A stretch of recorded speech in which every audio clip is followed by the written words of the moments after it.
हे पहा, कोविड काळामध्ये कोण बाहेर पडला होता? प्रधानमंत्री बाहेर पडले होते. कोणते मंत्री बाहेर पडले होते? कोणते लोक बाहेर पडले होते? आणि तुम्ही बोलतात घरात बसून मुख्यमंत्र्यांनी काम केला. घरात बसून मुख्यमंत्र्यांनी काम केला की त्यांनी समोर येऊन काम केला? हे लोकांना दिसलंय ना. आणि त्याला वर्ल्ड हेल्थ ऑर्गनायझेशनने मान्य केलेलं आहे. आणि त्यांना त्याच्यावरून नंबर 1 असा मुख्यमंत्री त्यांना तमगी देण्यात आलेली आहे. तर अशा लोकांना जे आता हे बोलतात की घरात बसले होते, काम करत नव्हते, मग या 2.5 वर्षात हरून खानजी, आपण पुन्हा एकदा मुद्द्यावर येऊया की भाजपने परवा प्रचाराची सुरुवातच तुमचं नाव घेऊन खरं तर केली.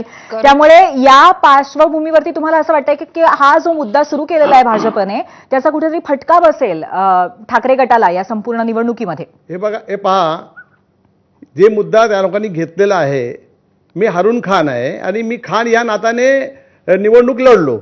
पण शिवसेना पक्षाने, उद्धव बाळासाहेब ठाकरे या पक्षाने आणि उद्धवजी ठाकरे यांनी मला जे उमेदवारी दिली ते हरून खान म्हणून नव्हे, तो शिवसेनेचा एक कार्यकर्ता, शिवसेनेचा एक निष्ठावान आणि कट्टर कार्यकर्ता म्हणून मला तिथून उमेदवारी दिली. आणि मी 10 वर्ष, गेले 10 वर्ष जे तिथे आमदार होते त्यांना मी हरवलेलं आहे.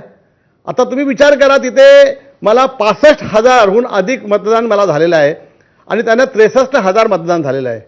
या आमच्या वर्सोवा विधानसभेमध्ये 1,05,000 पर्यंत मुस्लिम आहेत आणि 1,85,000 हे मराठी, हिंदू, उत्तर भारतीय, इतर जाती जमातीचे लोक आहेत.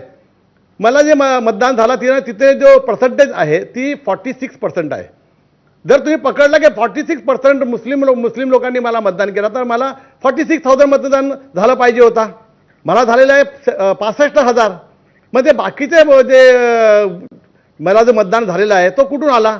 मला माझ्या मराठी बांधवांनी, हिंदू बांधवांनी, शिखांनी आणि ख्रिस्ती बांधव आहेत त्या लोकांनी सगळ्यांनी मला मतदान केलेलं आहे. त्यांनी हे बघितलं नाही आहे की हा हरून खान मुस्लिम आहे. त्यांनी हेच बघितलेलं आहे की उद्धव बाळासाहेब ठाकरे यांचा उमेदवार आहे, शिवसेनेचा उमेदवार आहे आणि काम करणारा उमेदवार आहे, कट्टर शिवसैनिक आहे आणि प्रत्येक वेळी तो काम करत आहे. अशा उमेदवाराला त्या लोकांनी उमेदवारीमध्ये मला मतदान केलं आणि मला निवडून दिला. आता मला निवडून दिल्यानंतर यांच्या पोटात एवढा मोठा गोळा का उभा राहायला पाहिजे होता? आता आम्ही साठम. पण हरून खानजी, तुमच्या मतदारसंघाची स्थिती आहे ती संपूर्ण मुंबईत नाहीये, त्यामुळे त्याचा फटका बसेल का तुम्हाला? नाही, आम्हाला कुठेही फटका बसणार नाही. महानगरपालिकेमध्ये आम्हाला मराठी आणि हिंदू, एक तुम्हाला सांगतो, मराठी हा आमचा श्वास आहे शिवसेनेचा. आणि आम्हाला